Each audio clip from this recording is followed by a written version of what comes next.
guys. You're like our two in-house, and thank you to those that are joining us online. Welcome to our ELA Parent Institute tonight. We're going to focus on early literacy. And so real quick, I just want to kind of introduce some of the folks that are in the room with us. And so you can't see her, those of you who are online, but Blanca is kind of my driver slash videographer. So she's helping out there. But my name is Heather McMinn. I am the academic coach for ELA for elementary in our district. And I have some friends with us. Yeah, I'm Katie Burkett. I'm the reading specialist at King Creek Elementary. And I'm Janet Butler, and I'm the reading specialist at Francis Brennan Pickett Elementary. And so because we're kind of, reading is our passion and it's kind of what we do all day, every day, we wanted to just share some tips with parents. So I know you guys are preschool parents, which is really exciting that you're already kind of planning ahead. I know we have some families online. And so hopefully this will give you some really good ideas and things to expect for your kiddos in school and things that you can do at home. So we'll just kind of jump right into it. So first is, this is our district slide on student success.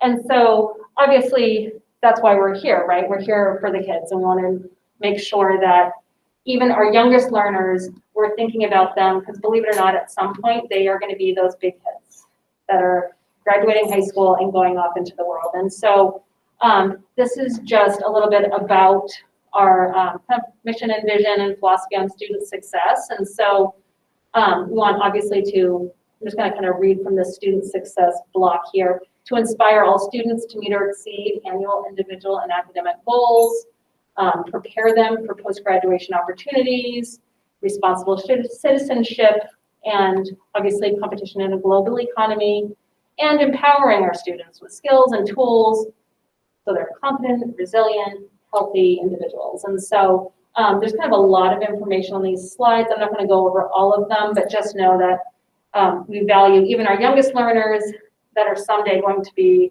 our bigger students that are kind of moving on into the world. And so just real quick, just to kind of do a little quick, I know it's a small group and you guys already know each other, but just a quick little get to know you. Just your name, and then maybe a favorite book that your child likes to read or that you like to read with your child. And for those friends online, you can type it into the chat, and then Blanca will kind of share out for us from there. Okay, so do you mind starting? Sure. My name is Brianna, and I like to read the book Red, Red, Red with my kids. Awesome. And how many kiddos do you have? Just two. Two. Awesome. Great. My name is Phoebe, and we love to read The Giving Tree, one of my son's favorites. I only have one. Nice. So Eileen said, we have Eileen, and I'm not going to try and pronounce your name unless you want to unmute yourself. You can totally unmute yourself, Eileen. It's Eileen Paizanka. So the Z is silent, Paizanka, or the C is silent, I'm sorry. All right, and share your favorite book with us. Well, actually, I'm an author, and I'm here today to get more tips. And my children's book is called Fairy Bear. Excellent. Thank you for joining. Perfect. One of our favorite books when I was like my kids were littler, they're junior high and high school now, but it was Goodnight Moon was a favorite. We tend to read that one. Corduroy, like some of those classics. My daughter's really into a book that's called, I think it's called Do Not Lick This Book, and it's about like germs. So parts of it you're supposed to touch like a dot and then like put it on your cheek and then touch it. And then it shows you like what it would really look like under as a germ. That's her favorite right now. That's hilarious. My girls are all grown, but a book that was a favorite in our house was Runaway Bunny. Classic. Love it. Yeah. All right. And so this chart really illustrates kind of the importance of reading with your child on a regular basis. And it's kind of like a little bit goes a long way, right?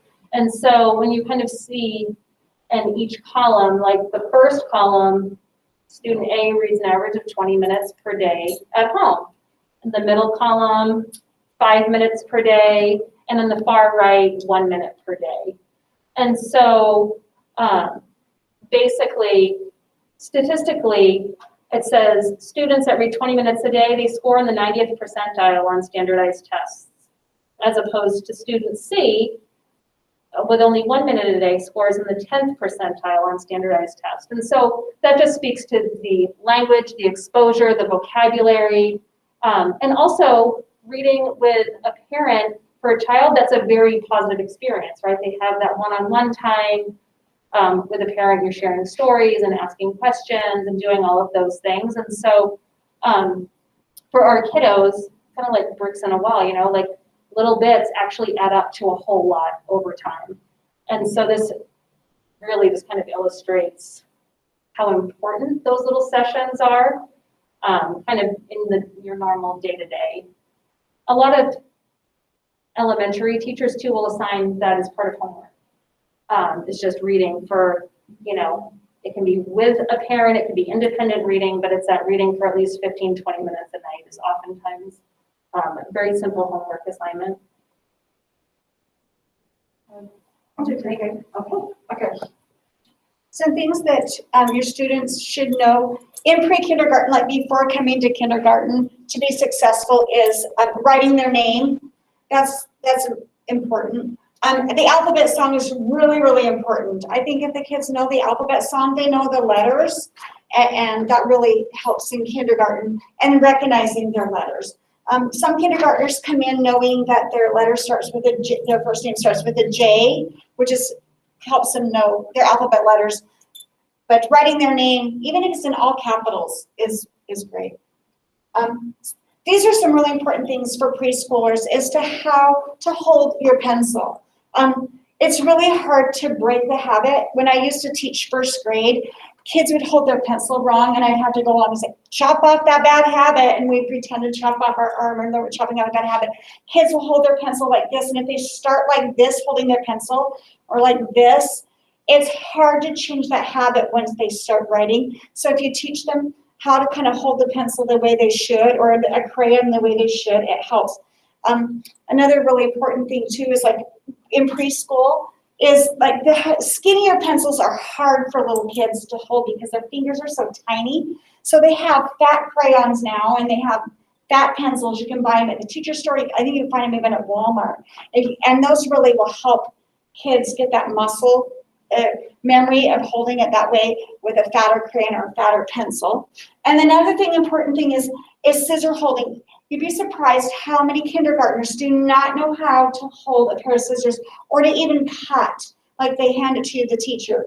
So like to teach them how to cut and hold the scissors correctly and then like turn the paper. Like kids don't know that they need to turn the paper when it's time to, you know, they're just like, okay, I'm at the end, I won't do, and you're like, okay, turn the paper. So these are two really important things, especially for you guys as preschool moms here, to have your kids ready for kindergarten. Your kindergarten teachers will love you next year. This is in kindergarten. Are we do kindergarten? Are you doing the kindergarten? Sure. Okay.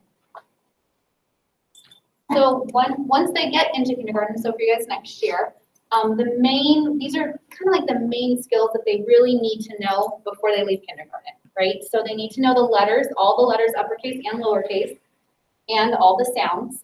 And then these ones, beginning sounds and rhyming is just orally. So like if I say cat, they can say, it starts with a k sound, or they can tell me that 2 words rhyme, yes or no, or they can come up with a rhyming word that sounds like the first one. We talked about the pencil grip, just like in preschool. And then handwriting with the letter formation.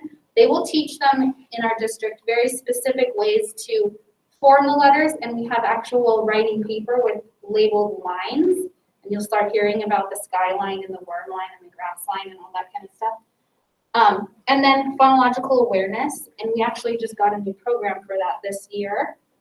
That teaches them all the different things, deleting sounds, adding sounds, swapping in different sounds, doing it in word parts, and then also in like whole words, compound words, and things like that. I don't know what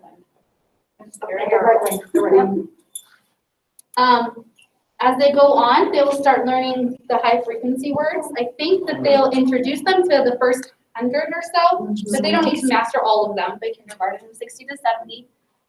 Again, with that phonemic awareness, the ending sound and the middle sound. So we start with the beginning, then we'll do the end, and then we go to the middle sound. CVC blending, that's consonant, vowel, consonant. So just the 3-letter short vowel words, blending them orally and then being able to do it visually, matching the letter to the sound. About this time of the year, I think, actually right about now, they start introducing the digraphs, which is 2 letters that make one sound, and adding those into their blending. So they'd actually call that like a CCVC or CVCC. And then again, I said the sound manipulation and the rhyming. When they get to writing in kindergarten, we want them to be able to write a couple sentences, but we don't expect them to spell every single word correctly. You know, we shoot for the sight words spelled correctly, especially words like CBC words spelled correctly, and everything else just kind of sounded out as best they could. You know, as long as you're hearing the right sounds and there's some letter or combination of letters for each sound. That's kind of what we're shooting for. Oh, did I go back? Yeah, but go ahead. And then again, that handwriting, just forming the letters correctly and staying in the lines. You know, if the line's this big, we're not writing our letters this big. So things like that. Things you can do for your kindergartner at home. So we talked about reading bedtime stories or just reading with them at least 20 minutes a night. Playing board games, especially ones that will ask them to, you know, like count, you know, the numbers on a dice or colors, things like that, like Candyland has the colors and things like that. Practicing letters and sounds. Sight word flashcards. Your kindergarten teachers will tell you what words they're working on throughout the year, so you can just kind of update your little flashcard pack at home. Sounds and words. I do that with my daughter in the car. I'll be like, I see a stop sign. What sounds do you hear in the word stop? And then she'll just yell them out to me to keep her busy in the car. And honestly, just having conversations with your kids. It's just going to help build their vocabulary and give them a little background knowledge on different things. So when they are reading, you know, they know what animals are at the zoo, or they know, you know, what ice skating is because you've talked to them about it before and it's not this foreign concept when they get to it in a story.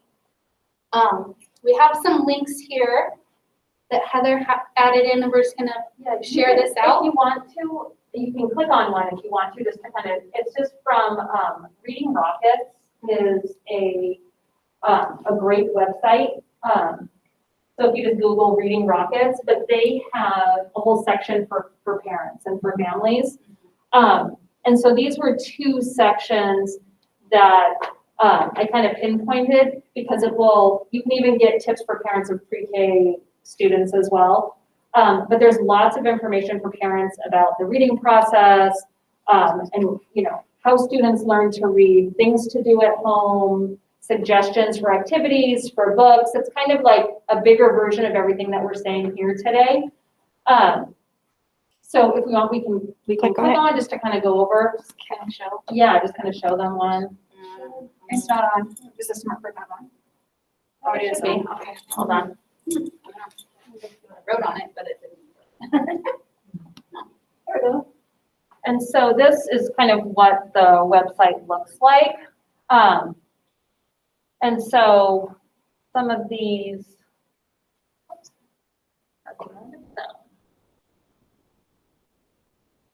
so yeah, like talking to your child, tongue twisters, read it and experience it. So obviously, like if you go to the zoo, you're reading a book about animals at the zoo.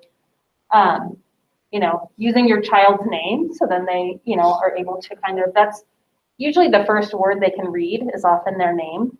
You know, kiddos are very egocentric.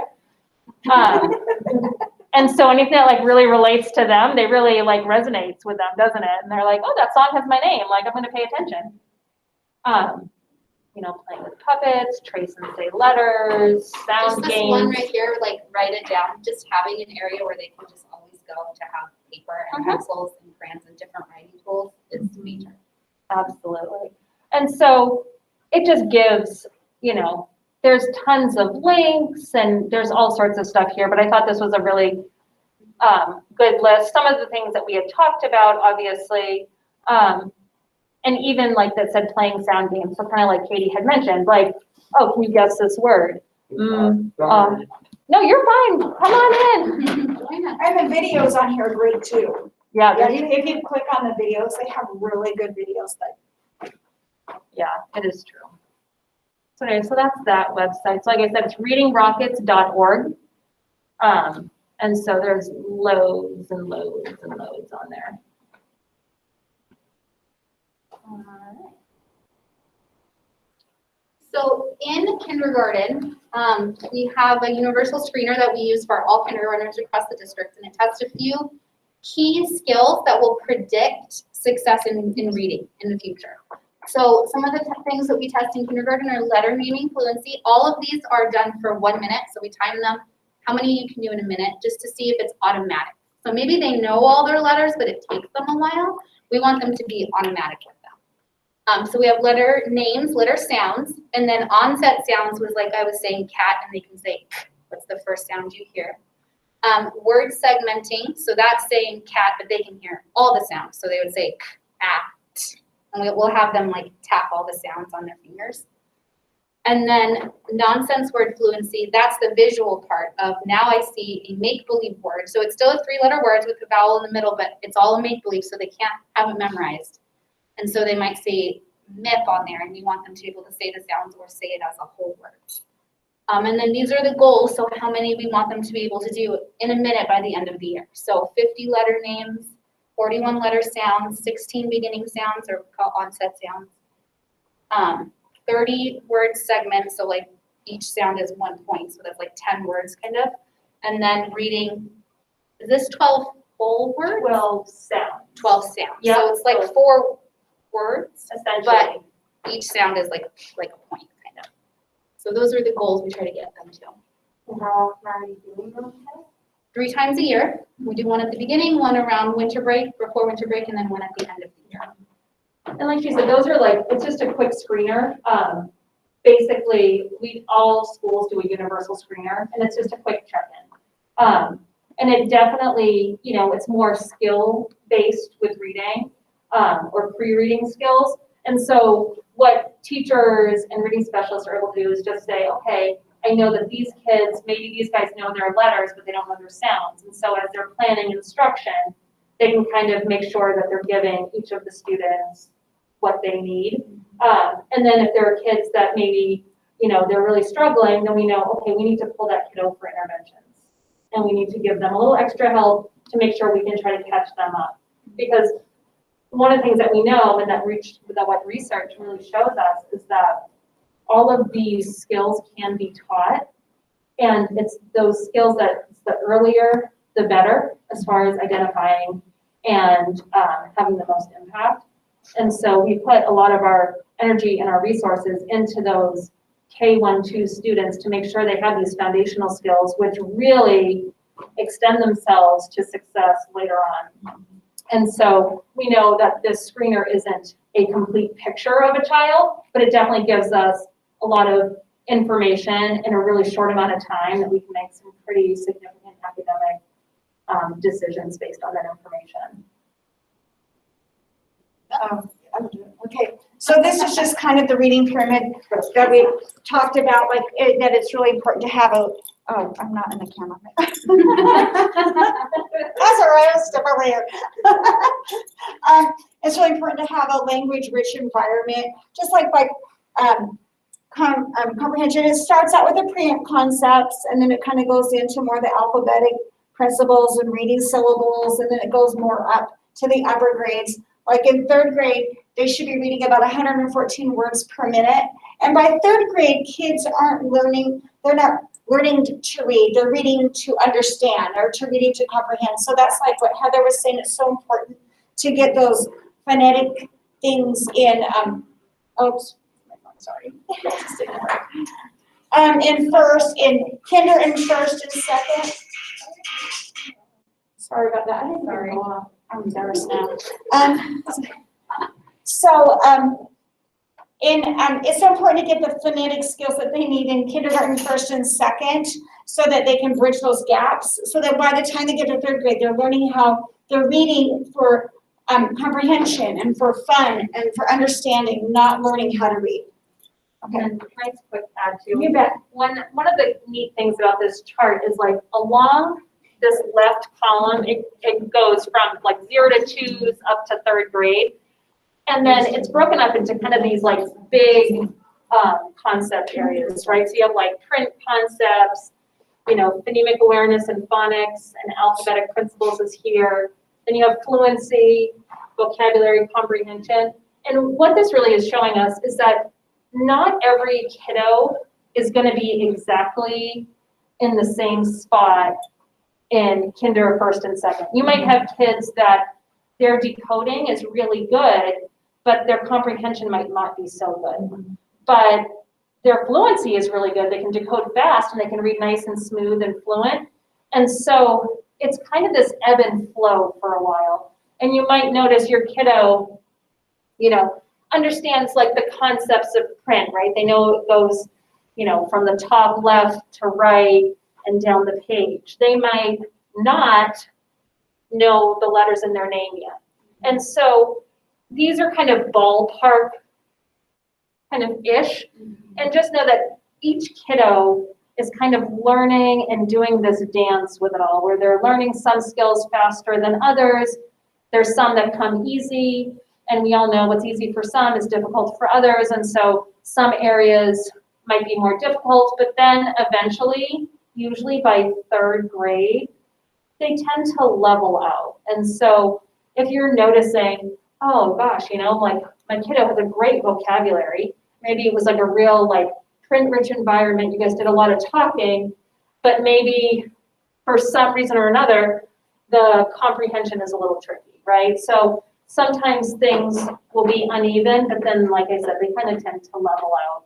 And so that's just always something just to be aware of. Like, it's not always a perfect science, and it's not always a straight line. It tends to ebb and flow. Okay, these are things that your child would learn in first grade. In 1st grade, and when they enter 1st grade, they should know all their letters and sounds automatically. Just like Katie was saying earlier, that there's not that pause, that they should just automatically be able to name those letters like this, like 0.03 seconds.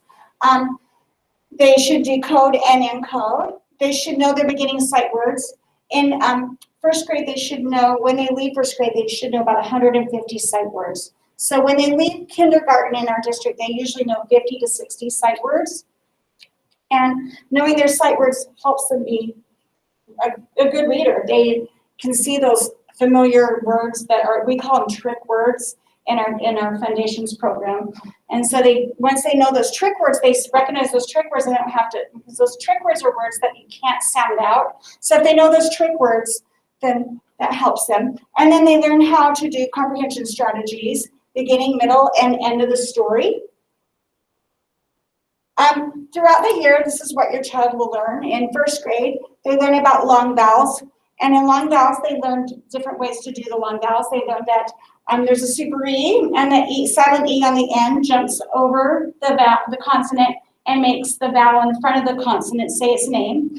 And then they learned that when 2 vowels go walking, the first one does the talking. In fact, and there's a little song that goes with it. In fact, some of my kindergartners that I work with in reading intervention, their kindergarten teachers introducing them to Super E, because they'll see a word and like, oh, there's the Super E. So it's really exciting that they're picking that up in kindergarten. They can't read the word, but they recognize that it has Super E. They learned about inflectional endings. They learned to be a better fluent reader as time goes on in 1st grade. It's amazing in 1st grade, you see the kids kind of come in and they struggle a little bit with reading and they're still learning how to read some kids. And then by the end of the year, all of a sudden they've had this aha moment and they can read. They learn how to do multisyllabic words, and those are words that are kind of like broken up, like kind of like compound words, or they have more than one syllable. And they're actually introduced to multisyllabic words in kindergarten. Like when I say the word cantaloupe, the kids will go cantaloupe, and they can go cantaloupe, and they can tell me how many syllables are in them. So when they start learning how to write those words and read them. They learn more complex comprehension strategies. They learn about the text and things like that. They are become more independent in their reading. They're on their own. They write multiple sentences. In first grade, they usually can write a paragraph, which is a beginning sentence, a couple supporting sentences, and then they usually have a conclusion sentence. And they learn about nouns, verbs, and adjectives. First grade at home, when you do first grade at home, a really great thing is to listen to audiobooks. You can do it in the car, you can do it at home. And this is one thing I tell parents, don't use reading as a punishment. Oh, like you didn't behave, you didn't do well in school, so go to your room and read. Because then all of a sudden kids hate reading because they connect that reading to their punishment. So I always tell parents that reading should be for fun and an enjoyment and not as a punishment. Take turns reading. Sometimes if the passage is long or this book is long, you can always take turns reading, like you read a page, they read a page, or you can take turns by reading paragraphs. Also with reading, you can also, picture books have all different levels. Like you think when you see a picture book, you're like, oh, this picture book is like for kindergarten or first grade or second grade. But a lot of the times the 5th and 6th graders are checking out picture books because the vocabulary and the content in the book is higher level. So picture books are great too. Reading environmental text, you can start having your kids read menus and restaurants. Kindergartners know what McDonald's is. They know McDonald's. They can't read the word McDonald's, but they can tell you what McDonald's is or Target because they're used to that environmental text. And then they continue with their kindergarten strategies, sight words, flashcards, doing bedtime stories, and board games. Board games is important too because they can have the kids read the instructions to you and things like that. And it also is really good for teaching them how to share and take turns. This is the same thing, first grade. If you click on it, it'll take you to the same site. So you can go to that Reading Rockets for first grade at home. In first grade, these are the things that it's the same assessment we do in FastBridge. These are the 4 things that they're tested on. Word segment is when you say a word, and then they have to say all the sounds. So if the word is clock, they have to go k, u, a, k, and then the CK at the end stands for one sound. Nonsense words is kind of like Katie says. They're pretend. The nonsense words, I tell my kids too, they're alien words. So they're a CBC word that is not a real word. And it's funny when you test the kids, they'll say, that's a real word. And it's not. Sometimes they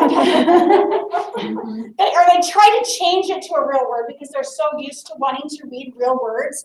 So I tell them, no, you're pretending like you're an alien and you're talking like an alien, so we're going to read alien words. So we read nonsense words. There's sight words. And then in the beginning of the year, we test the kids and they're just reading a sentence. And then at the end, we're reading fluency and they're reading a CB and they're reading like a passage. And they're timed on it. They're timed for 1 minute on each of these. The sight words are they Dolch sight words? They're not fries. I think they're fries sight words, but they're all mixed up. Because our first grader teachers will ask me if they can see it because they want to know if it's the order. Because it's not the order that they're working on them in class. So then they get frustrated when they see their child's score because they're like, well, my child can read over 100 sight words, but then they don't do as well in that. And I think it's because the sight words are mixed up and they're in a different text or content. And by the end of the year, they should be able to word segment 32 sounds in a word, in different words. Nonsense word fluency, they should be able to read 22 whole words. Sight words, they should have at least 65. And CBM reading, they should be able to read 66 words a minute. These are the foundation papers that Katie was talking about. We introduced this in kindergarten, and they use this foundations clear up into second grade. So it goes skyline, play line, grass line, and worm line. So the kindergarten and first grade teachers teach the kids like on the tall letters that they start at the skyline. They go down to the grass line, and then like they'll lift up. Like if they're going to make a D, they go skyline, down to the grass line, lift up, So I have the skyline go around and down to the grass line. And then the word line is when they use the letters for like the Y and the J and the G, and it swoops down to the worm. We also teach them to tap, like Katie said. We teach the kids how to tap the sounds. So if we teach out the word cat, they know that each sound has a finger tap. So they go act. And then if it's digraphs, the two letters make one sound, so that's one tap. So you'll see this paper and things come home in kindergarten. Mm-hmm. Yeah, so you would just, yeah, so it's like that. So it was mom would be, yeah. What does it take to become a strong reader? Heather added. Heather added said, I don't know.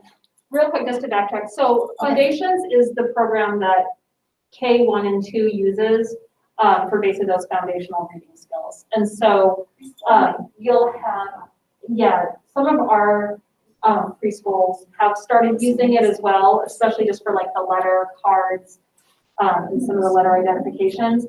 So you'll probably hear kiddos coming home, you might see them tapping out words, but this is just part of this program is something that they do on a daily basis to learn all of their letters, their sounds, their word work. They do a lot with whiteboards and like some dictation activities where they do some writing. There are some magnet tile boards that they do some word building and word work on. And so just so you're familiar, it's called Foundations, not Foundations. And so just kind of a recap. So we've kind of gone over a lot of things, but this is just kind of putting everything that we've kind of talked about into like 6 categories, okay? And these are kind of research-based items that, when all put together, will make kind of like the recipe for a good reader, okay? And so this is kind of a quick review, but print awareness, right? So what is print? And knowing the parts of a book, believe it or not. Knowing how books work and where they start and how they go through a book page by page, okay? They start to understand that there are letters have sounds, they make words, you put words together that make sentences, you put sentences together that makes paragraphs, and so it's really that very first building block for understanding our language, basically. The next one is phonological and phonemic awareness, which is basically sounds and words, okay? And this one is really big. The really cool thing about, especially like the phonemic awareness, is a lot of these activities are done auditorily.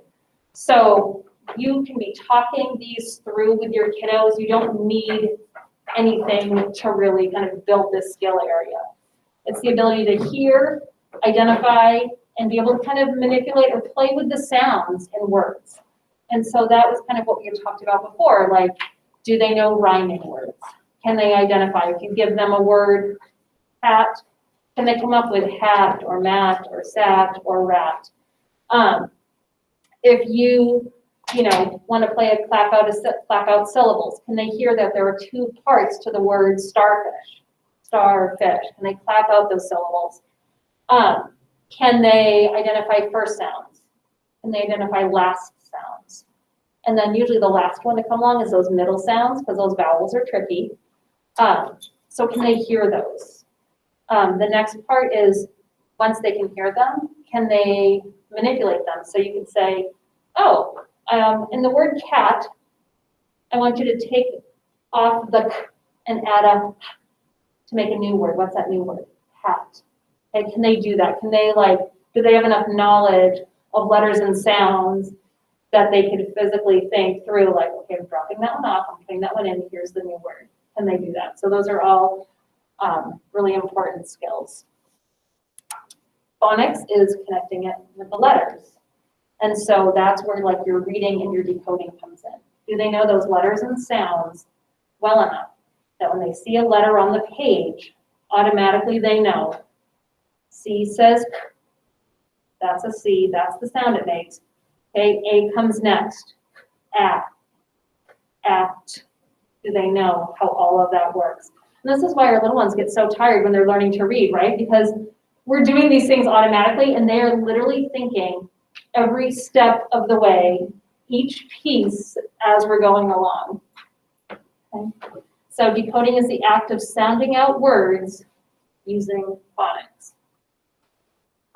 Then there's fluency. So once your kiddos become a reader, there's that fluency, right? Sometimes we try to tell our kids, okay, we don't want you to read like a robot. I went to the store, right? We are trying to teach them kind of that flow and how it sounds, nice and smooth. I went to the store. A lot of times for the younger kiddos, they're going to read and reread and reread and reread those books that they're really good at, right? So you have I call them kind of like the gateway books. It's Biscuit, it's a Cat in the Hat, right? Some people have real sight word heavy books, but there are some of those books that are that first book that they read, that they feel comfortable reading, and they're gonna read it over and over and over and over and over again until you're like, okay, let's buy a new book. When is the new book order coming in? We need to mix up the selection. And so as they become more fluent, then it's not as work intensive, right? Because they're identifying those words a little bit quicker. They have a nice flow. They can read a little bit faster. They get through a lot more of an actual book in a period of time.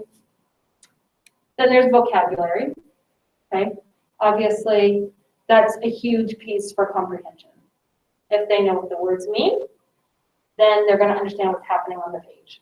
And so their vocabulary, they are hearing what you guys are saying, what's on TV, what other books are, that they're hearing. So they're picking up, you guys know when your kiddos were learning to read, right? All of a sudden, they went from saying a word or two to saying full-on sentences, and it's just kind of exponential, and that's kind of how their vocabulary development is.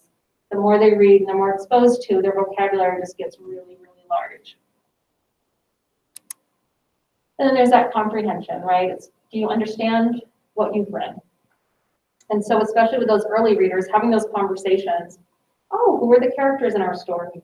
Was there a problem? Was there a solution? What happened at the beginning of the story? What happened in the middle? What happened at the end? And just asking some of those probes just to kind of check in to see if they're understanding what they've just read.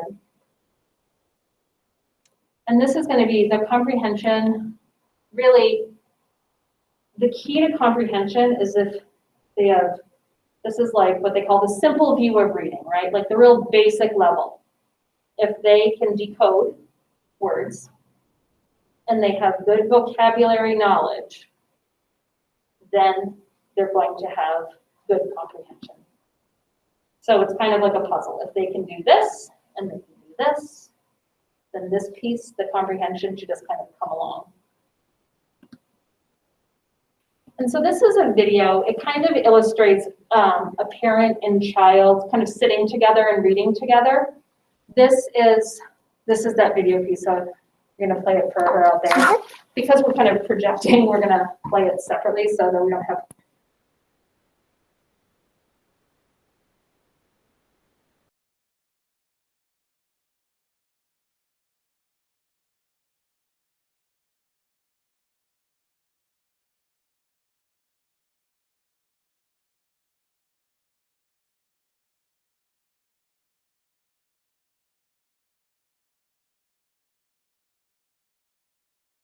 Eileen, can you hear me? Yes. I'm going to play a video for you. This is from Cult of Pedagogy, or Jennifer Gonzalez that posted this from one of the sites. So I'm just going to go ahead and hit play for you. Okay. Can you hear it? Yes. Hi, this Awesome. is Jennifer Gonzalez for Cult of Pedagogy. If you have a child between kindergarten and grade 2, it's likely that that child's teacher has assigned about 10, 20, or 30 minutes of reading per night for homework. In this video, we're going to talk about what parents and other caregivers can do to make sure this homework really helps your child become a better reader. The first thing you should do is sit side by side with your child while they read. Although it's really tempting to try to get other work done, the point of this homework is to have an adult following along. When you sit side by side, you can watch the words as she reads them. This allows you to give her immediate feedback when she needs it. Number 2 is don't tell the words. To learn how to decode words on her own, a child needs lots of time to wrestle with them. If you jump in to tell her what the words are, she'll miss the learning that comes from that struggle. Sometimes all you have to do is wait quietly, giving her time to figure a word out. The snake charmer Good, yeah. sits in the front of a basket and begins to play a flute. Number 3, move beyond sound it out. Just trying to sound out a word letter by letter is not the most effective way to figure out what the word is. There are tons of strategies for decoding a word. One way is to think about similar words. If she's trying to read the word rake, point out that it has a lot of the same letters as the word cake, a word she already knows. That can help her guess the right pronunciation for rake. Chunking is another strategy, breaking the word into bigger chunks rather than trying to sound out each individual letter. Finally, allow your child to use the pictures in the book to make a guess. Never cover up the pictures when your child is reading. They're important tools to help her figure out words independently. You can also try covering up part of a word to see if your child can read the other part first. Is the cobra really dancing to the music? No, it can't even hear it. Snakes have no... Oh, I didn't know that. You stuck on that word? If we take off the end of it, what's that? Out, That's out, and then outer outer. Good. ears. Number 4, have your child reread some passages for fluency.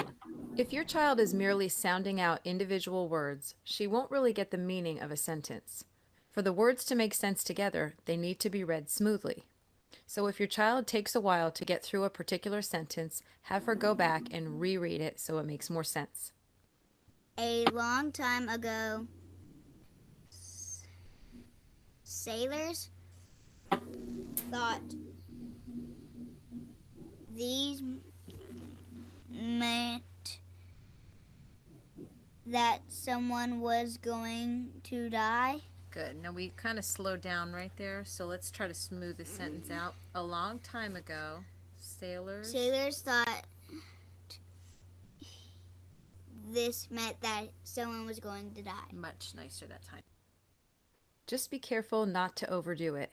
Asking your child to repeat dozens of sentences in one session will drive her crazy. A few times is enough. And if she's struggling through most of every page, it's probably not the right book for her. Choose an easier one or tell the teacher that she's struggling at this level. Number 5, allow some mistakes to go uncorrected. It's not necessary to correct every single error your child makes. His That's actually 2 words pushed together. headdress Yeah. had the golden cobra on it. Because the child is working hard to get the word headdress right, and then puts a lot of concentration into golden cobra, pointing out that she said the when she should have said would be too much of a distraction. Once she gets the more difficult words down, you can be more picky about making sure she reads all the words right. Number 6, allow your child to read the same book multiple times. If she reads a book on Monday and wants to read the same one again on Tuesday, that's okay. With each successive read, she'll get better and better at building her fluency. And by the end of the week, she should easily recognize words she struggled with at the beginning. Finally, you should keep reading to your child. Just because your child is learning how to read on her own, it doesn't mean she can't still learn a lot from listening to you read. By continuing to read to her for pleasure, you model correct pacing, reading with expression, and a love of books that will help make her a lifelong reader. Hey, I'm glad you're still here. If you're a parent or a teacher, take a look at one of our other videos, Distract the Distractor. It will show you a really simple way to get off-task kids quickly back on track without creating a lot of drama. If you like this video and want to be notified every time we make a new one, subscribe to our YouTube channel. And please Okay, visit so our website, actually, Pedagogy. Come on over and take a look. there's a, so, hold on. I'm doing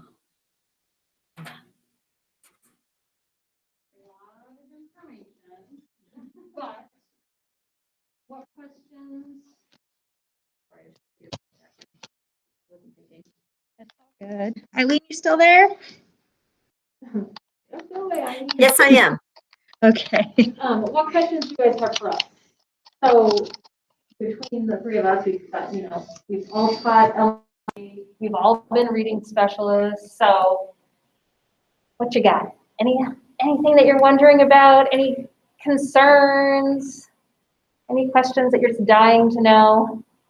And it can even maybe get out like, I know you guys are incoming parents, so if you have anything like specific to kinder, that you're thinking about, that you just are not sure about, feel free to ask those too, even if it's not reading specific. Well, for me, my son, we've been trying to do some sight word Mhm. books, his preschool people send them home. And so he'll know sight words pretty well. And Yeah. he can sound out a little bit, but he's not finding the fun in reading with me. So as I'm reading to him at night, I'll say, well, what, can you read this word to me? He'll get frustrated and mad at me because he just wants me to read it. So how do I get him excited? And I think for now, because he's just a preschooler, I think that's okay. For you just to be kind of the leader there. I think it will come, especially in the next year, right? And so I wouldn't stress too much. He's getting some exposure in preschool. And at some point, he might even surprise you and like jump in, especially if it's a book that you guys have like read multiple times. Like if he's feeling comfortable as kind of time goes on, then he very well might start to jump in and be like, I know that word, right? He might surprise you. So don't stress yet. Promise. You could even play a game with it too, like, okay, I'm gonna read the page, okay, you've been working on this sight word in preschool, can you find the word on the page? You know what I mean? Totally. Oh, okay. And have him try to find it, say, or I see, like I spy the word the, you're learning that in preschool, do you see it on the page? I see it this many times, how many times can you find it? And see if they can do it, make it fun, play a game out of it. Totally.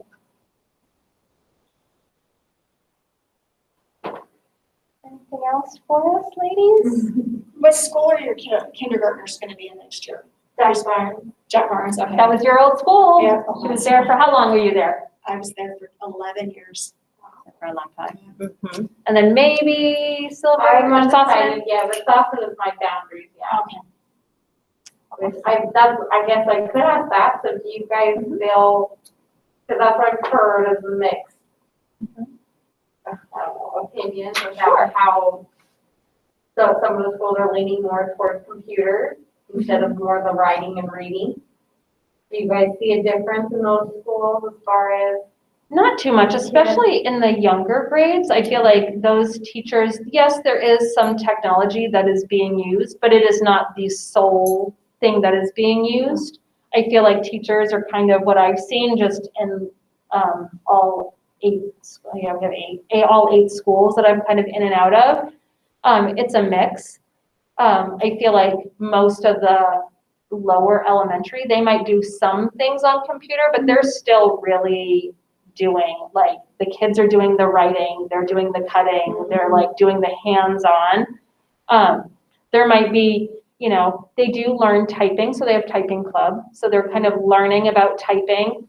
I always wonder how can they type when they don't necessarily know how to read it yet or recognize the letters. Yeah, a lot of the practice, Overwhelming. a lot of the practice is letter placement, like where the letter is. And so they might be just, learning like home row, and then they're like D, D, D, F, F, F. And like, it's like a lot of like letter repetition at this like early stage. At the kinder level, it's more like game kinds of stuff. So they're like really just looking for that letter on the keyboard. And then as they go up, it gets more into word or sentence work.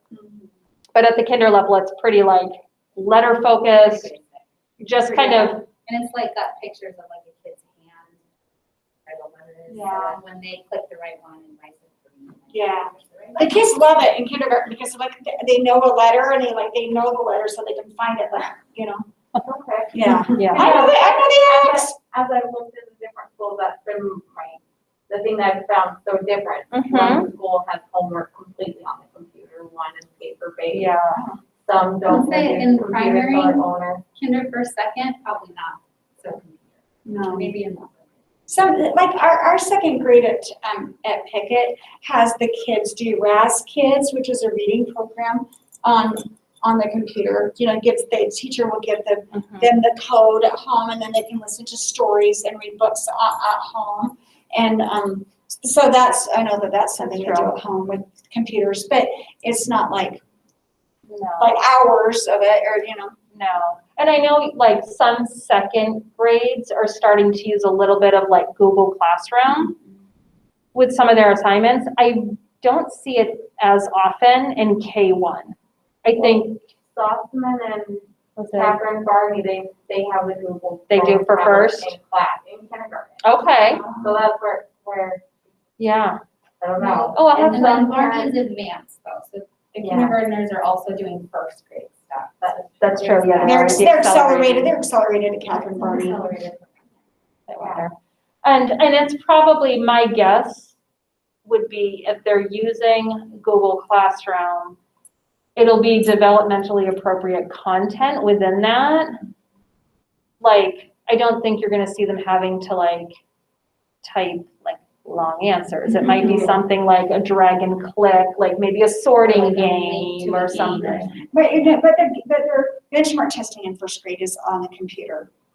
That is true. Their school city testing is on the Yeah. computer. So they choose. So they do try to give the first graders more Mhm. and exposure to that, That is true. computer, so that because they have to do their testing on the computer now. That is true, yeah.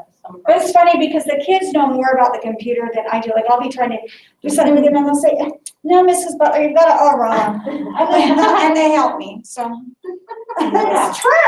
That is true. That's the kind of world we're living in. Oh, it's true. They do, School like, experience yeah. I have, so it makes me nervous a little bit. I know.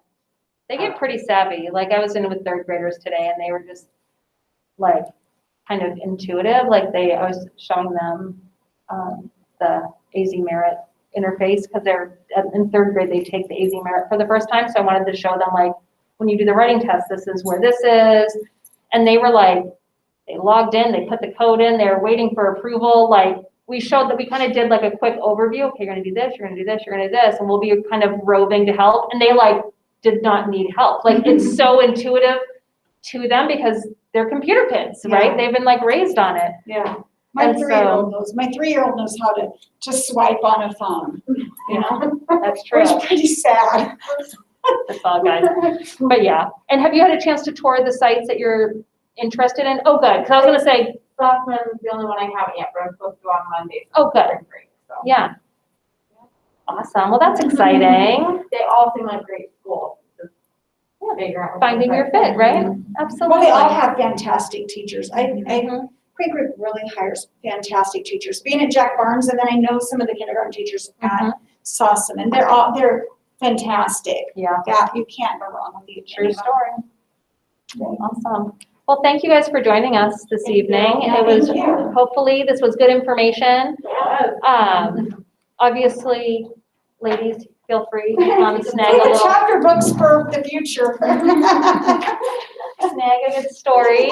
And for those that joined us online, it was great to have you. As we wait. As we did. Any questions from online? Oh, she said, No, I'm good. okay. Awesome. Thank Thank you. you. Thank you. Oh, I almost forgot. All of the survey. resources, oh yes, sorry. I almost forgot. We have a survey. If you don't mind taking, it's just a QR code. So if you have your phone, you can just like scan it and it should pop right up. Eileen, I'm gonna share a link with you to Okay. our presentation that we did today.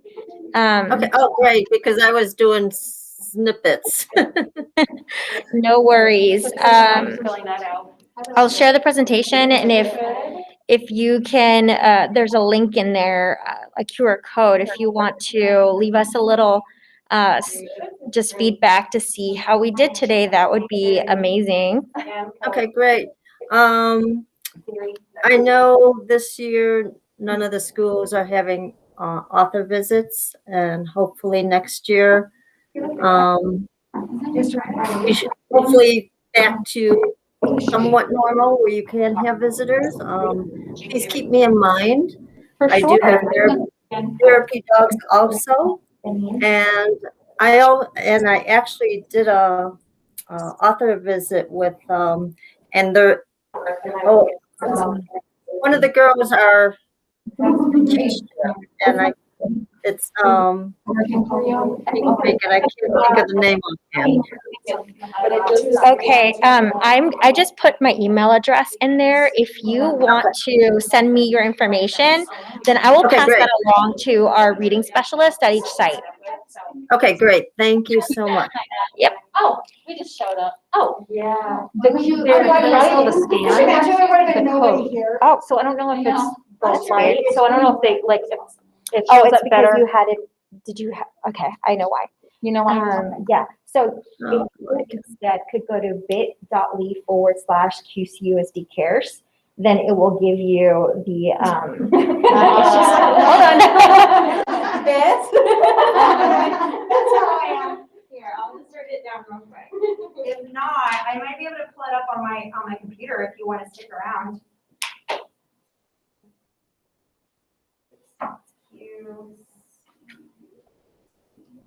Cares. Oh, yeah. Okay, parent survey, you just go right there. Okay, great.